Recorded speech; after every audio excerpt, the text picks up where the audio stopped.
Binisita ni Vice President Sara Duterte ang ilan niyang mga kaalyado sa Senado. Umaasa naman ang ilang senador na magkakaroon ng fresh start ang Kamara dahil sa bago nitong speaker. Narito ang report ni Mean Los Baños.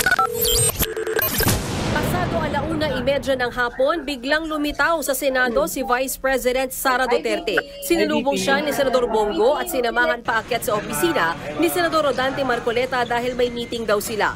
Pumasok din ng ilan pa sa Duterte Block na sina Senators Bato de la Rosa at Amy Marcos. Si Senator Go hindi na nagtagal sa meeting. Makalipas ang higit isang oras, lumabas si VP Sara mula sa opisina ni Marcoleta.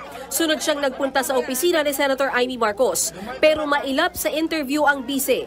Boarding na kasi yung flight ko, tapos nag-promise ako, magsasalita ako. 3 questions lang, ma'am. So, boarding na yung flight ko.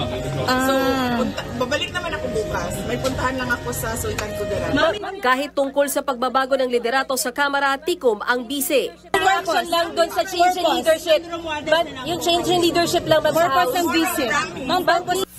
Matatanda ang matagal nang may iringan sina VP Sara at Romualdez. Sa pamumuno rin kasi ni Romualdez, na-impeach si VP Sara. Hindi rin sinabi ni VP Sara ang pinagpulungan nila ni Marcoleta. Pero sa isang pahayag mula sa opisina ni Marcoleta, sinabi nitong nagpahayag daw ng suporta at kumpiyansa para kay Marcoleta si VP Sara. Hindi naman na raw nagulat si Senate President Tito Soto na nagkapalitan ng liderato sa Kamara. Good choice daw si Speaker Bogie D. Very good choice for the congressman. It's a very good record. He's been vice mayor, mayor, congressman, governor, vice governor, congressman-elect. And in all those years, no bad record.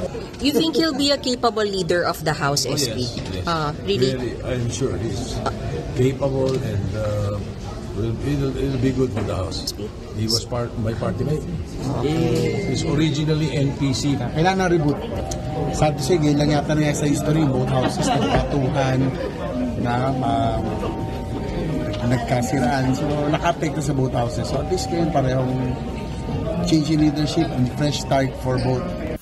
Si Senator Amy Marcos naman matagal na rin daw kakilala si Speaker D. Naawa daw siya dito dahil sa tindi ng trabaho na haharapin niya bilang leader ng Kamara. Ang hirap na sitwasyon niya eh. Magaling si Bogie, kaya lang ang depekto lang niya, sobrang bait. Yun na nga.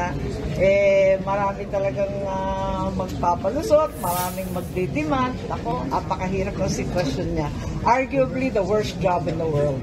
Nang matanong naman, Senator Bato de la Rosa kaugnay sa pag-resign ni Romualdez, ito ang kanyang reaksyon. Is that a sign of guilt?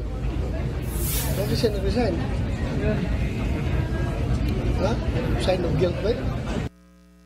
Sabi naman ni Senator Chis Escudero, sana raw ay mauwi sa totoong reforma ang pagpapalit ng liderato sa Kamara. Huwag daw sanang malihis ang publiko sa mga hindi pa nare-resolbang issue tungkol sa budget at mga maanumalyang proyekto.